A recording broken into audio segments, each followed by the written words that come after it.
All right, welcome everyone to our next edition of Behind the Bench. We're doing our top 10 NBA players, all three of us. We're going to rattle them out, get that done. You know, it's very important. And with the season resuming next month, we think that is very relevant as well. So without further ado, I will start with my list. We'll head to Bus's list and then finish with Fob's list. All right, and coming in at number 10 on my list is none other than Jayson Tatum. At number 9, I have Russell Westbrook. At number 8, Luka Doncic. At number 7, Steph Curry. At number 6, James Harden. Number 5, Anthony Davis. Number 4, Kevin Durant. Number 3, Kawhi Leonard. Number 2, Giannis Antetokounmpo. And number 1, LeBron James.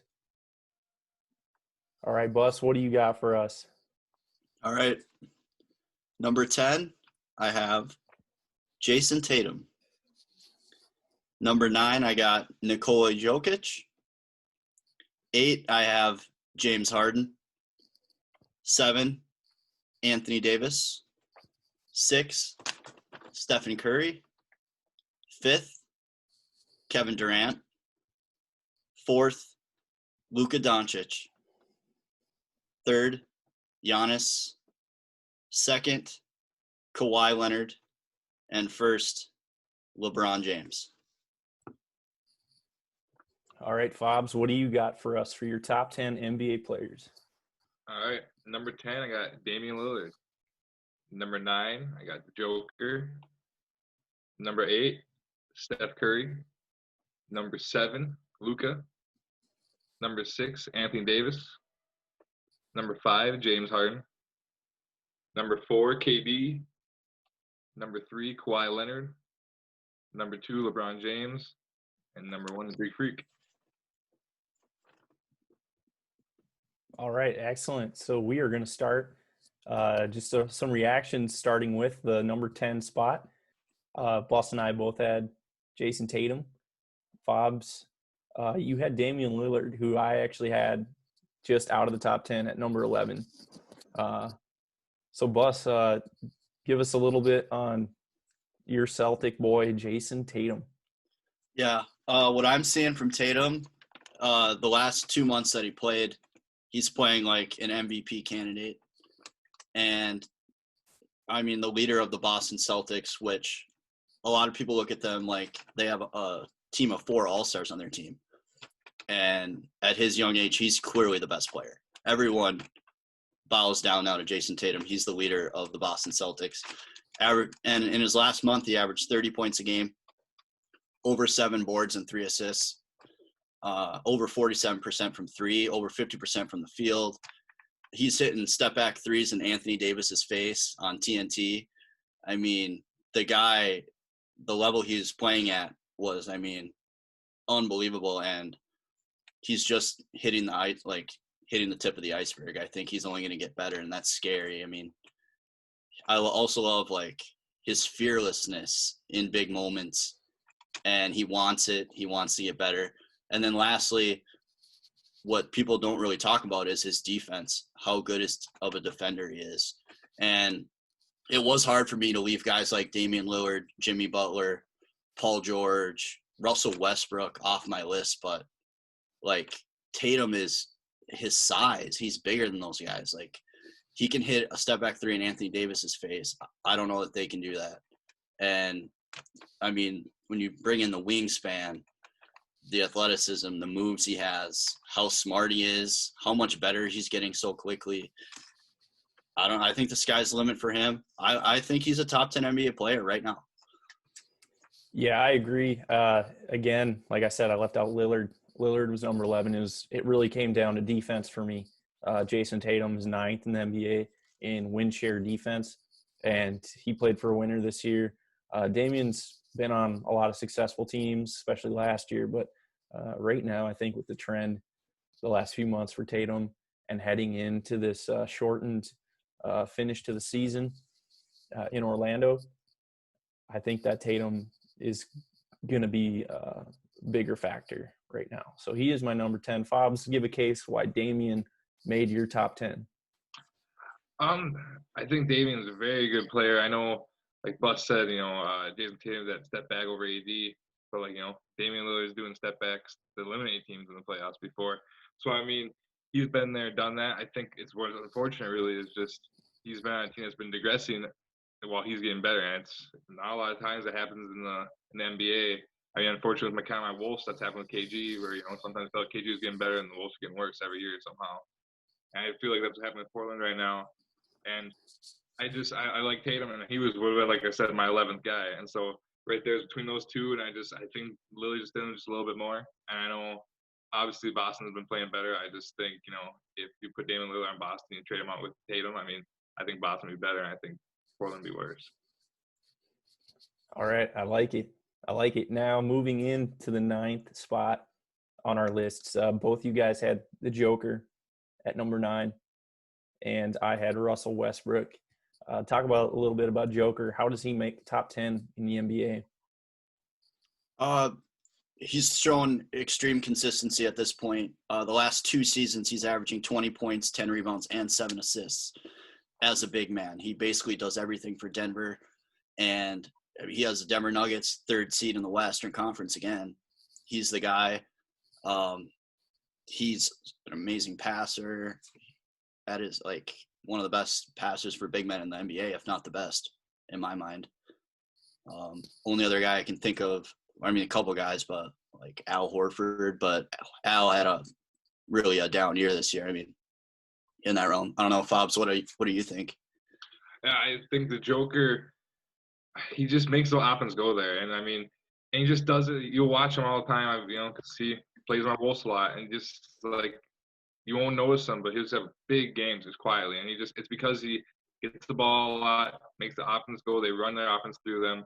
They're one of the better teams in the league. I think when you talk about best passers in the league, about everyone, point guard, shooting guard, small forwards, power forwards, centers, Joker's right there, top 3, top 5, maybe even like the top 1 sometimes. Some of the passes he makes are as good as passes like from point guards. So it's just crazy. He's a good player, and that's why I have him up there at 9. Yeah, so that's a very strong case. He can easily be overlooked when you're talking about big names. He's not as, he's playing for Denver, smaller market, but yeah, they're winning. They're winning all the time. They're winning every year with him. And he is the reason why. He's just so dynamic. He's unorthodox, but man, he hits some crazy shots, but he does it consistently. And yeah, I think that's a very valid point, how he's moved in the top 10. For me here, though, I had Russell Westbrook. I still think you can say what you want about his shot, about his shooting. He's still really, really solid defender at the point guard position. In 25th, top 25 player in win share defensively, and then just so dominant physically.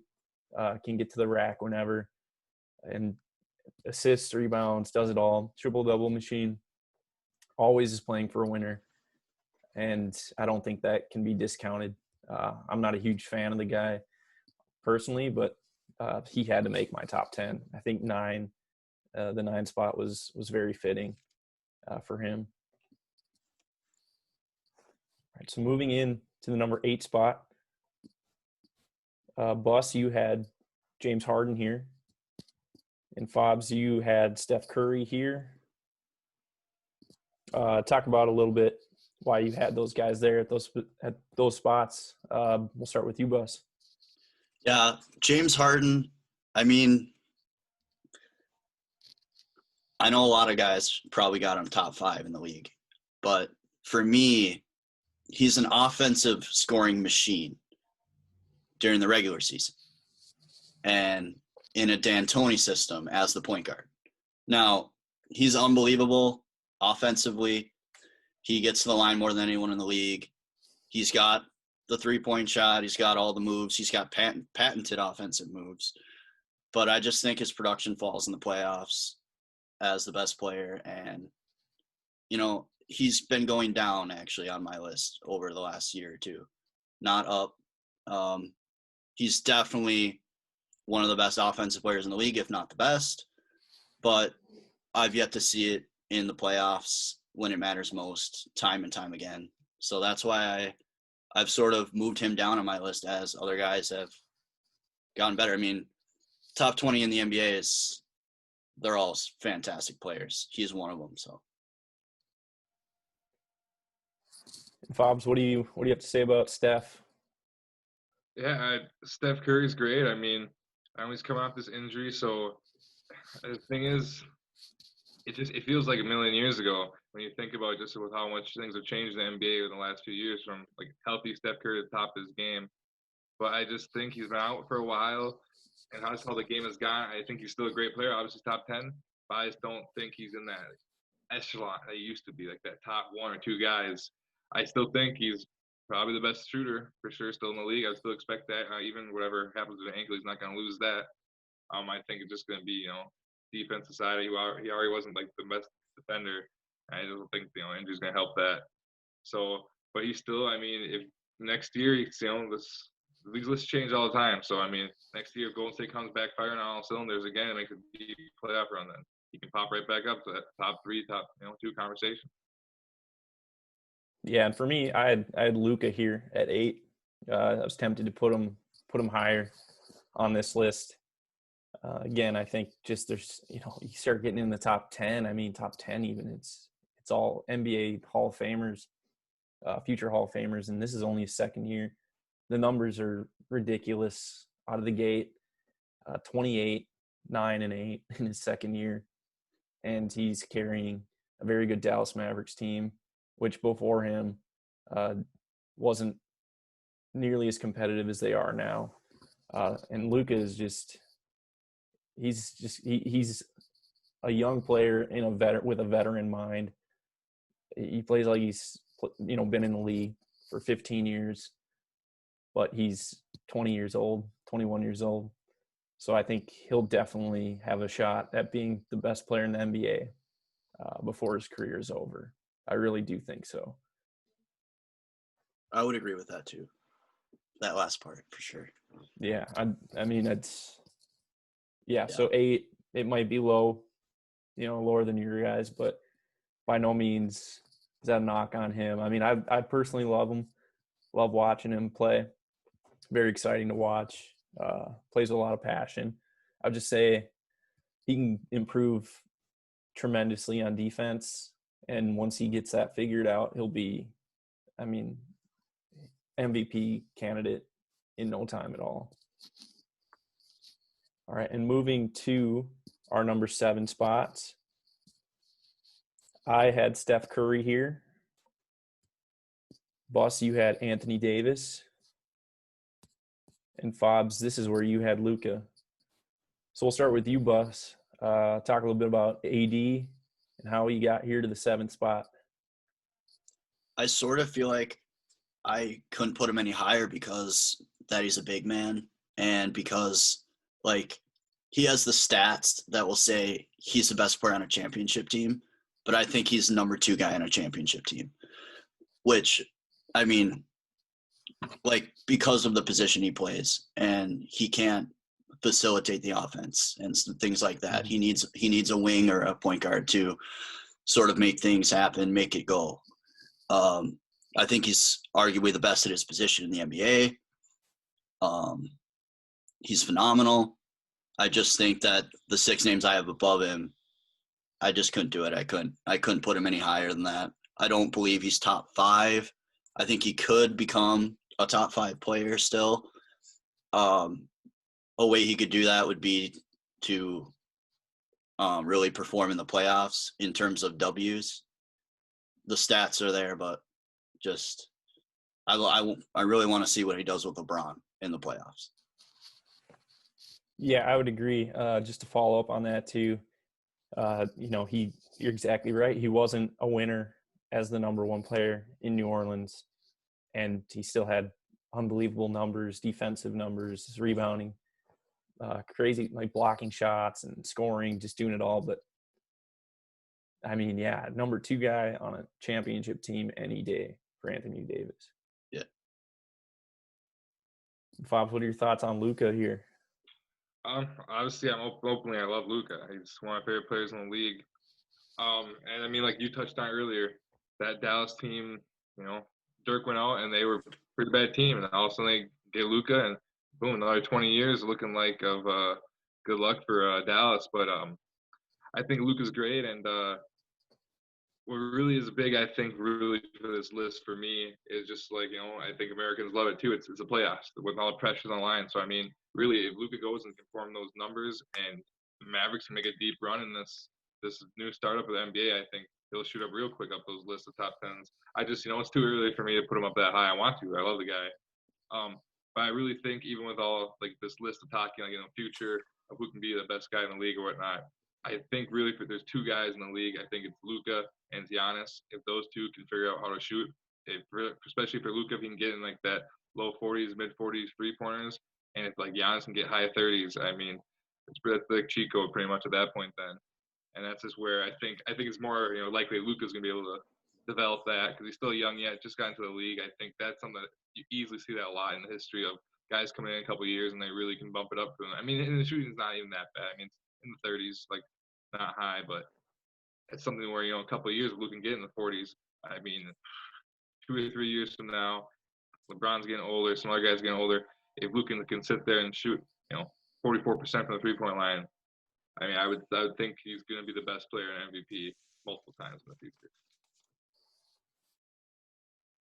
Yeah, now we're starting to get to the part in the list where it's just we're flip-flopping some names. So it's good to see some consensus, but it's nice to have a little bit of flip-flop here and there. So moving to the 6th spot, I had James Harden. As much as I despise him, can't stand him, can't stand watching him play. But I got to give him props. The numbers are just too surreal to ignore. And then Bus, you had Steph here, and Fobs, you had AD here. So Bus, talk a little bit about how Steph maintains top 6 player status, being out pretty much the entire season so far. Yeah, so I did not penalize Curry or Durant on my list. I chose to base it off of the last time I saw them play, the last time they were 100% and playing. And because I don't want to assume that they're going to fall off, or I don't know. But I took it as Steph Curry in a nutshell last time he was healthy on the court. And I think he's the best shooter in the game. I just don't think he's better than Durant. So I have him just below Durant at 6. LeBron, Kawhi, Giannis, I think speaks for itself. I'll get to Luka later, but yeah, Steph, I like him at 6 there. I think I can't go higher right now on him, but I think he's the best shooter of all time. Looking forward to seeing him back on the court, dominating again. Mm-hmm. Yeah, definitely his impact on the future basketball and just inspiring a whole new wave of how the game is played in itself is, it's only been seen in a number of players throughout NBA history. So, yeah, I think that's a fair assessment there. Fobs, you had Anthony Davis here. Yeah, I had AD. His numbers are great. It's great to see that he's probably on a team that he doesn't do everything. But I think just like Bus said earlier, I mean, it's clear cut. He's not the number one guy. Yeah, he might have bigger numbers, but when you're on a LeBron James team, you're not the number one guy. You're the second guy. So I can't have him in my top 5. He might have. I mean, in all honesty, I think if you would ask any of us 3, would you have James Harden or Anthony Davis, we would all probably pick, Anthony Davis, or maybe even Anthony Davis over Steph Curry, just because of what he can do in defensive end too. But like I said, he's not the biggest guy on his team, and still just the way the NBA plays now, it's big men to me. I mean, when's the last time we've seen like a real big man like be the MVP or just be the top of the game? For me, that's kind of been away for a while, and it's like the way the NBA is played, especially with the 3-pointer being so effective and people shooting all the time. I just think that it's tough for these big guys to really get up there in the conversation with best in the league.